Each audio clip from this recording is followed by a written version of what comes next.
안녕하십니까. 경남 고성 체리순 농장입니다. 오늘 날짜는 24년 11월 2일입니다. 이제 조금씩 계절이 가을로 가고 있는 것 같습니다. 농장에 오늘 나와봤고요. 오늘 나온 이유는 아이들하고 감 따러 나왔습니다. 감.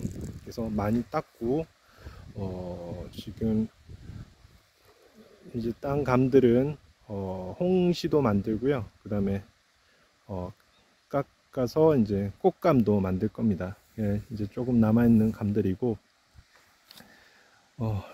계절마다 농장에 나오면은 많은 것들을 땅은 주는 것 같습니다. 그래서 가을에는 밤도 주고, 이제 귤도 감도 주고, 밤도 주고, 구찌뽕도 주고, 다양한 것들을 계절에 따라 선물하는 것 같습니다. 오늘 감 딴다고 좀 힘들었는데 아이들과 함께 좋은 추억 쌓은 것 같습니다. 오늘 주절주절 이야기 토크 주제는요, 치유농업에 대해서 말하다입니다. 치유농업에 대해서 말하다. 요즘 치유농업 해가지고 많이 국가적으로 많이 지원하려 하고 활성화 시키려는데요.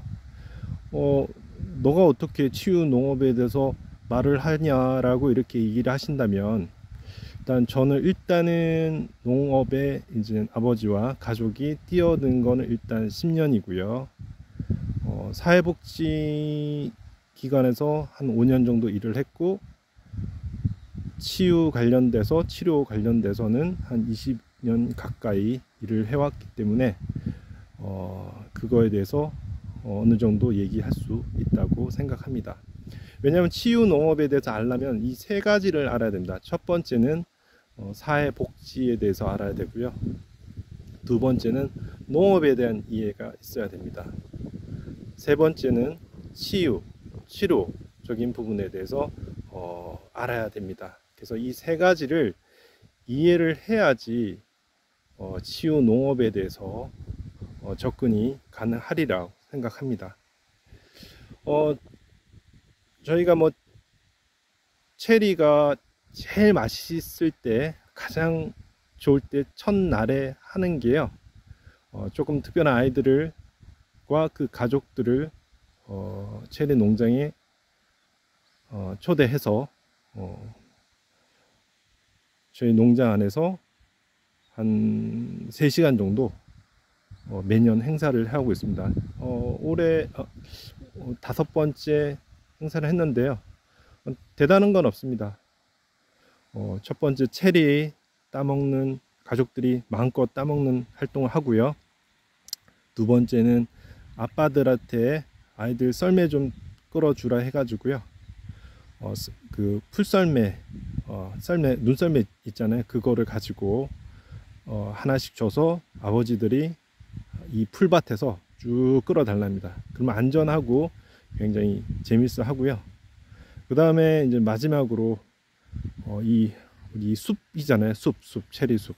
이 사이에서 다라이에다 물 받아가지고 아이들끼리 물총놀이 하는 거, 부모님들하고 같이 풀총놀이 하는 것들을 하고 있습니다. 그리고 마지막에는 이제 고사리들 키워가지고요. 고사리 밭이 있는데 고사리에서 따서 집에 가서 맛있게 해 먹을 수 있도록 그렇게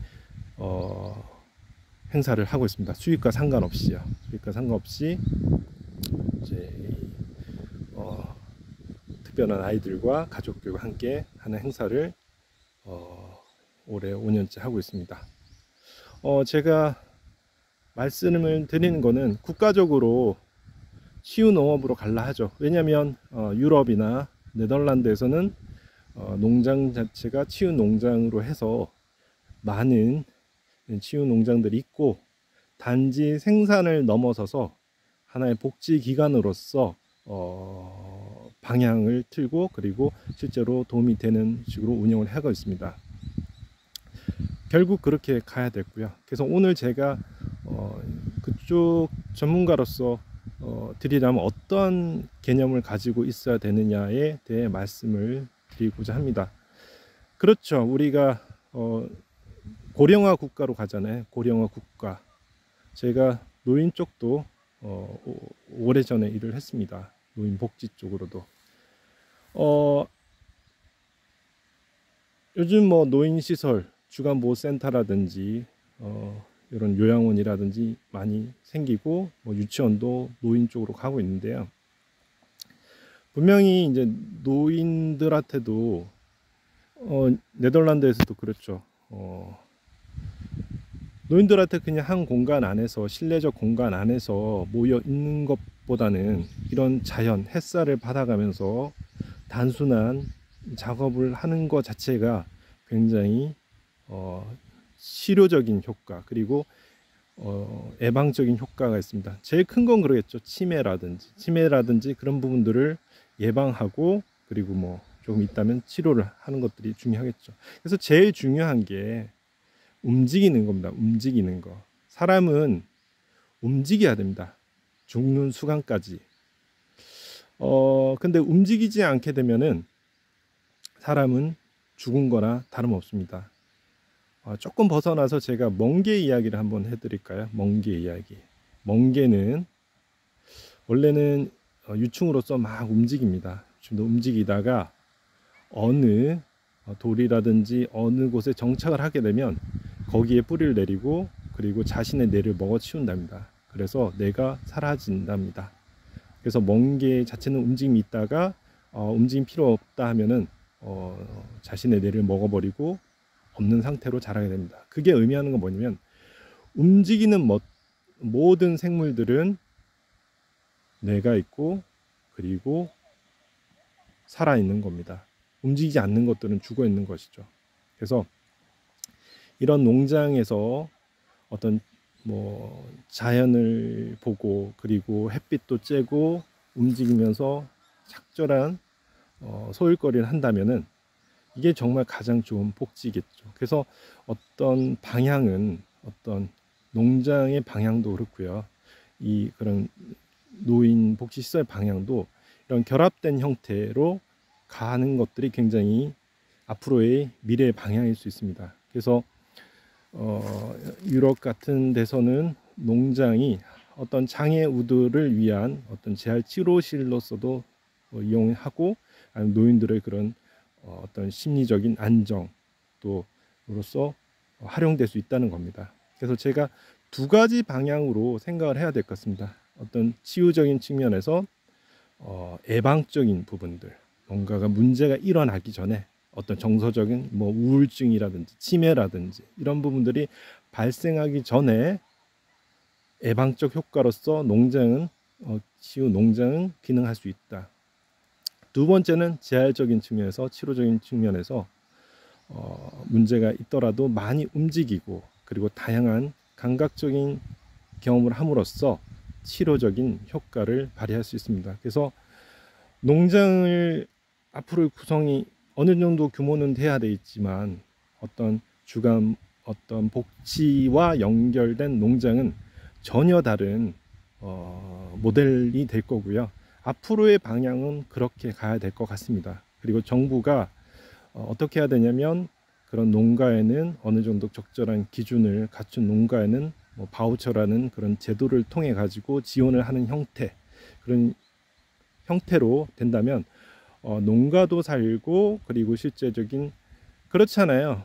아프지 않아야 건강보험료라든지 이런 것들이 국가적으로 손실이 덜해지잖아요. 건강해야 되잖아요. 모든 국민들이. 그게 다 세금이잖아요. 그래서 미리 문제가 나서 치료하는데 활용하는 것보다는 모두가 국민들이 건강하도록 하는 것들이 중요하고, 그게 국가적으로 낭비를 줄이는 거고, 이런 역할을 어떤 농장들이 할 수 있겠죠. 그래서 가축을 키우는 농장도 그렇고, 여러 가지 뭐 화초든 뭐 과일이든 것들을 잘 활용하고 이와 연계된 시스템으로 가는 것들이 국가적 방향으로 간다면 굉장히 유용하고, 또 아이들 정서적인 아이들에서도, 오늘도 제가 애들하고 이제 감 따기를 했죠.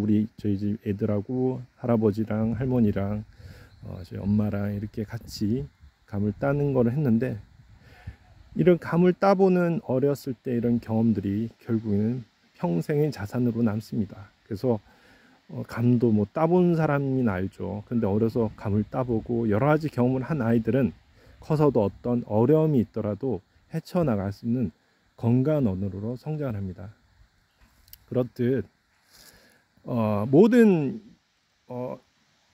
뭐 페스탈로치라든지 프레벤이라든지 삐아제라든지 이 몬테소리라든지 이런 유아교육 사상가들은요, 전문가들은 200년, 300년 사람들이 이미 알았습니다.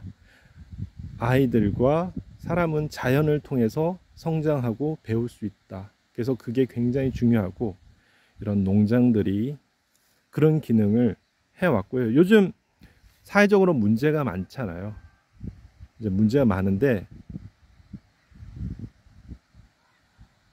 그 이유가 이런 자연에 접할 수 있는 기회들이 부족하고 그런 것들이 부족하기 때문이 아닌가 생각을 합니다. 이건 전문가적인 소견입니다. 왜냐하면 옛날에 시골이었잖아요. 시골이었고 산으로 둘러 뛰어다니고 벌레 잡고 그리고 뭐 흙도 만지고 했다면 요즘은 그런 게 없으면서 훨씬 더 사람들이 과학은 발달되고 했지만 정서적으로는 결핍된 상태이고 그램으로써 사회적으로 많이 문제가 발생하는 것 같습니다. 그래서 다시 돌아서 자연과 벗삼는 사회적인 분위기가 될 것 같고 그러한 역할들은 이런 농장이라든지 농업이라든지 충분히 할 수 있는 여지가 있다는 거를 한번 말해보고 싶었습니다. 그래서 오늘 주절주절 토크 치유 농업에 대해서 한번 말하자고 했고요. 요즘 구독자분도 많이 늘으셨고 좋아요 이렇게 눌러주시면 많은데요. 어느 조직이든 비슷한 사람끼리 모이는 것 같습니다. 그래서 저와 긍정적인 사고를 갖고 좋은 영향을 서로 간에 받을 수 있는 어떤 커뮤니티가 되길 기원합니다. 그래서 항상 좋아요 눌러주신 분, 구독하신 분들 감사하게 생각하고 앞으로 틈틈이 저의 생각 그리고 경험들을 유튜브를 통해 올리도록 하겠습니다. 오늘 이야기가 좋았다면 구독과 좋아요 부탁드립니다. 감사합니다.